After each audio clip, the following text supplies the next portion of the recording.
Bonjour et bienvenue dans un nouvel épisode du podcast Révélation. Je m'appelle Audrey Berthet. J'accompagne les individus dans leur parcours de connaissance de soi et d'épanouissement personnel et professionnel. Révélation explore des thématiques et propose des pratiques, des rituels qui permettent de faire un chemin intérieur de révélation à soi-même et un chemin extérieur pour se révéler au monde.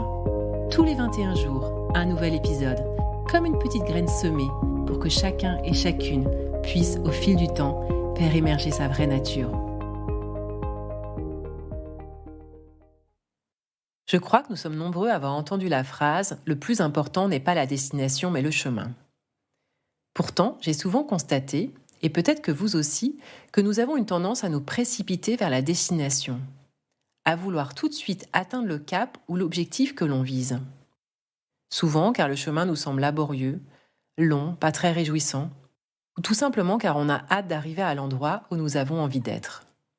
Rien de très surprenant à ça, à vrai dire, mais j'ai pu observer à travers ma propre expérience ou dans mes accompagnements de coaching les limites et les conséquences de cette façon d'appréhender les choses. Conséquences en termes de satisfaction, de fatigue, mais aussi d'efficacité. Et puis, si on y réfléchit bien, cette façon de faire est totalement contre nature. Pour illustrer ce propos, j'aime bien évoquer cette phrase que j'avais entendue lors d'une conférence. On ne peut pas tirer sur une fleur pour qu'elle pousse plus vite. Et habituellement, j'ajoute, sinon on fragilise sa tige, voire on la casse. En effet, il y a des étapes, des phases, des rythmes incontournables. Si on brusque la vie, on ne favorise pas nécessairement la croissance, le déploiement. C'est comme si on imaginait forcer un enfant à venir au monde plus tôt. Alors, ce que je souhaite mettre en lumière dans cet épisode, c'est à quel point le chemin est riche, même lorsqu'il est compliqué, et qu'il est bon de lui rendre toutes ses lettres de noblesse pour pouvoir apprécier et goûter à chaque instant de la vie. Mais également pour nous donner envie, pour nous encourager à nous lancer dans de nouveaux chemins qui nous font peut-être envie, mais que nous n'osons pas emprunter. Je vais traiter ce sujet sous différents angles. Comme toujours, j'aime bien commencer par essayer de comprendre et challenger des habitudes que nous avons et qui ne nous rendent pas tant service que ça. Ensuite, j'irai explorer où se trouve plus précisément la valeur du chemin.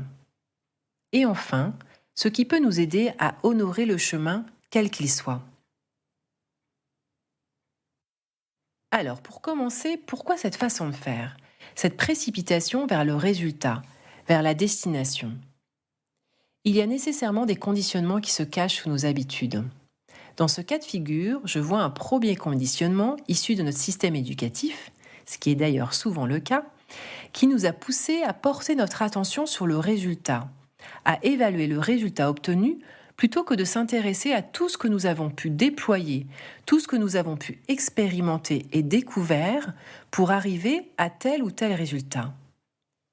Je ne sais pas vous, mais moi, ça m'a toujours frustrée et démotivée que l'on s'intéresse essentiellement à ça. Alors, peut-être aussi parce que je ne faisais pas partie des premières de la classe. Mais il n'y a pas que ça. J'avais l'impression que l'on négligeait tout ce qui s'était passé en chemin pour y arriver. C'est pour moi une réalité tronquée. Qu'en est-il de l'élève qui arrivera peut-être à un résultat jugé moyen, mais qui aura eu un processus riche d'expériences apprenantes ? En tout cas, ce n'est pas l'école qui nous a encouragés à aimer le processus, le chemin. Ce conditionnement perdure dans le monde du travail, où l'on continue à s'intéresser avant tout aux résultats obtenus. Je sais bien que c'est l'objet principal du modèle classique des entreprises. Obtenir de bons résultats, souvent chiffrés, et être compétitif. Je suis aussi consciente que s'éloigner de ce modèle sous-entend un gros changement de paradigme. Mais après tout, pourquoi pas ? Il est en tout cas intéressant de challenger ce modèle. C'est d'ailleurs ce vers quoi certaines entreprises cheminent aujourd'hui en cherchant à faire cohabiter bien-être, épanouissement et réussite. Un autre conditionnement qui découle du précédent est l'importance d'aller vite, être bon et rapidement. Ce qui nous pousse souvent à aller bien plus vite que nos rythmes naturels. Dans notre culture, on a assimilé vitesse à performance, ce qui sous-entend Si tu ne vas pas assez vite, tu n'es pas bon. Tout ça entretenu par la croyance, le temps, c'est de l'argent, et l'argent, c'est le bonheur et la liberté. Hmm, Là encore, ça mérite d'être challengé. Ce qui est fou, c'est que nous sommes beaucoup à penser l'inverse, à sentir que ce modèle ne nous fait pas du bien. Et bien sûr, ce modèle nous éloigne aussi de la possibilité d'apprécier la route. Difficile d'apprécier le paysage lorsqu'on roule à 180 à l'heure. Je crois que la bascule vers un autre modèle pourrait en partie se faire si on remettait le chemin au centre de notre intérêt.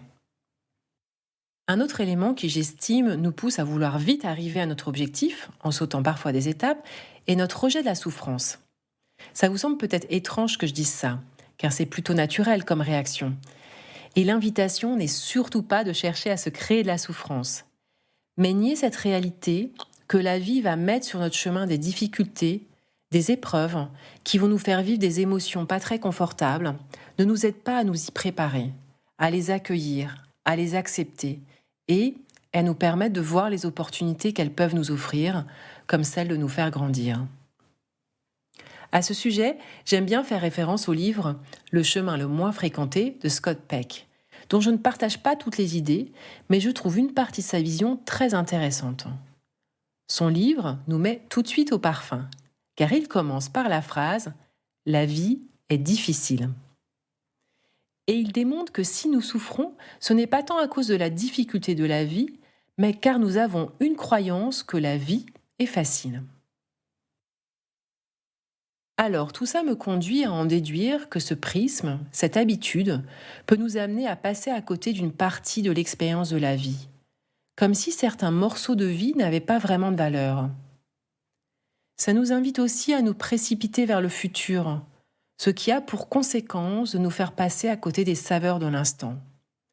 Un peu comme un plat que l'on engouffre vite pour passer au dessert, et donc on passe à côté de ses saveurs, ou comme le paysage que l'on ne peut pas apprécier car on va trop vite pour arriver au plus tôt à sa destination. Alors, où se trouve plus précisément la valeur du chemin ? Pour illustrer ça, j'ai envie de raconter une expérience personnelle qui m'a beaucoup éclairée à ce sujet. C'est lorsque j'ai eu l'occasion d'aller marcher à plusieurs reprises sur le chemin de Saint-Jacques. Lorsque l'on décide de partir sur ce chemin, faire ce pèlerinage, il y a évidemment l'attrait de l'arrivée à Saint-Jacques, qui symbolise un grand accomplissement, et bien plus encore en fonction des raisons pour lesquelles nous avons entamé ce chemin. Cependant, à chaque fois que je repense à cette expérience, c'est avant tout la richesse du chemin qui prédomine, plutôt que principalement l'arrivée à Saint-Jacques. Bien sûr, cette arrivée s'accompagne d'un cocktail d'émotions et de sentiments extrêmement forts et inoubliables. Joie, fierté, soulagement, émerveillement. Mais c'est chaque pas franchi, chaque étape, chaque jour passé qui construisent la valeur de cette expérience. Ce chemin est comme un condensé d'un chemin de vie qui comporte à la fois des grands moments de réjouissance et des épreuves. Parmi les épreuves, des journées avec une météo peu clémente et pour laquelle nous n'avons aucune prise, des reliefs très escarpés qui rendent la marche difficile et fatigante, des nuits avec peu de sommeil, car mal logées, des douleurs corporelles, voire des blessures qui nous accompagnent un bout de chemin. Et parmi les réjouissances, une reliance directe avec la nature, des paysages à couper le souffle, des rencontres touchantes, marquantes, la découverte de nouveaux territoires, de nouvelles façons de vivre, des petites victoires quotidiennes à chaque nouvelle étape franchie. Si l'intérêt était la destination, l'arrivée à Saint-Jacques, ça pourrait se faire bien plus facilement et rapidement en voiture. Mais ça n'aurait plus beaucoup d'intérêt, car on y perdrait toutes les récoltes du chemin. Pour moi, cette expérience illustre parfaitement ce que l'on trouve sur le chemin. Que ce soit un chemin vers un nouveau projet professionnel, un projet entrepreneurial, vers un nouveau lieu de vie, un chemin de transformation, de perte, de deuil. On y trouve des découvertes, des apprentissages, des rencontres, de l'inattendu, de l'émerveillement, des dépassements de soi, mais aussi des difficultés comme des blessures, des douleurs, des pertes. Ces blessures et ces douleurs que l'on redoute et que l'on cherche à éviter participent à nous rendre plus forts, plus confiants lorsqu'elles sont surmontées, et elles nous permettent d'apprécier encore plus l'autre versant du chemin, là où c'est plus doux, plus facile. Parfois, en chemin, on ne sait plus où l'on va. On se perd, on doute, on ressent de la frustration, de l'impatience, de la colère, de la tristesse. Mais si l'on continue à avancer pas à pas, on finit toujours par retrouver l'espoir et aussi la joie. Car rien n'est permanent, tout se transforme tout le temps, à chaque pas. Et c'est aussi ça la beauté du chemin, être témoin de la vie, de sa vie qui se transforme, comme la fleur qui pousse. Alors, qu'est-ce qui peut nous aider à honorer le chemin, quel qu'il soit ? J'ai choisi de présenter 5 éléments qui me paraissent être utiles. Ils ne sont pas nécessairement innés et applicables en un instant, mais c'est en les testant qu'ils pourront devenir de nouvelles habitudes. Tout d'abord, se mettre dans une posture favorable pour aborder le chemin. Comme le randonneur qui s'apprête à partir pour un court ou long périple. S'il part habité par l'impatience, blasé, désabusé, ou en anticipant que ça va être pénible, ça le sera sûrement en partie. Il y a plusieurs qualités, plusieurs attitudes qui peuvent soutenir notre chemin, surtout lorsque celui-ci nous semble moins attirant ou moins facile de prime abord. Mais il y en a une que j'ai envie de proposer plus particulièrement car elle me paraît essentielle. C'est la curiosité.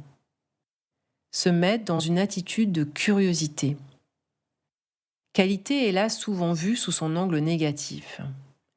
Ici, je parle de la curiosité de l'enfant qui explore le monde, habité par une soif de découvrir, d'apprendre, une curiosité joyeuse, presque espiègle. La curiosité nous permet de lâcher toute attente et de nous ouvrir plus facilement à ce qui se présente. Ensuite, la proposition est de tourner notre regard vers nos pas, vers les actions que l'on pose, les expériences que l'on fait, vers ce qui se produit instant après instant, jour après jour. Bien sûr que le cap à atteindre, surtout s'il est motivant et en phase avec nos envies, va contribuer à nous mettre en mouvement et ce sera un moteur important. Mais ce n'est pas là que se passe l'essentiel du voyage. Comme le dit Satish Kumar dans son livre « Pèlerin de la Terre », chaque pas est un lieu de pèlerinage. Et puis, lorsque les difficultés arrivent, car il y en aura, être d'une part tendre, doux avec soi-même et chercher à observer, à identifier l'apprentissage, la transformation qui s'opère en soi. La réponse ne sera sans doute pas évidente au cœur de la difficulté, mais on pourra alors se rappeler à soi-même qu'il y aura un cadeau, un éveil, un peu plus tard, grâce à ce que nous traversons. Et puis, prendre le temps de reconnaître, d'avoir de la gratitude pour les pas franchis, les efforts déployés, les apprentissages, les dépassements de soi, petits ou grands. C'est quelque chose que l'on néglige si souvent en tant qu'adulte et qui pourtant renforce notre confiance en nous et participe à nous rendre plus heureux. Et enfin, ralentir son rythme, se poser, s'arrêter pour se ravitailler, pour reprendre des forces. Ça fait aussi partie du chemin, car si l'on s'épuise, on n'est plus en capacité de l'apprécier et de faire des bons choix. Pour reprendre ces 5 éléments, une attitude de curiosité, l'attention portée sur nos pas,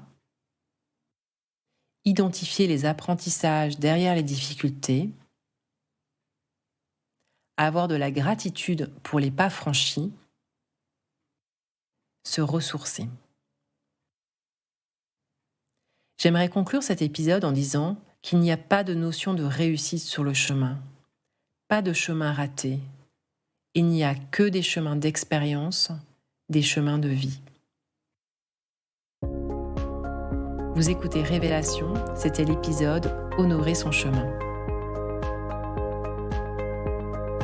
Merci de votre écoute et de votre présence. Si ce podcast vous a inspiré, partagez-le autour de vous et abonnez-vous pour recevoir les prochains épisodes. Au plaisir de vous retrouver bientôt et je vous souhaite d'ici là de belles expérimentations et de belles révélations.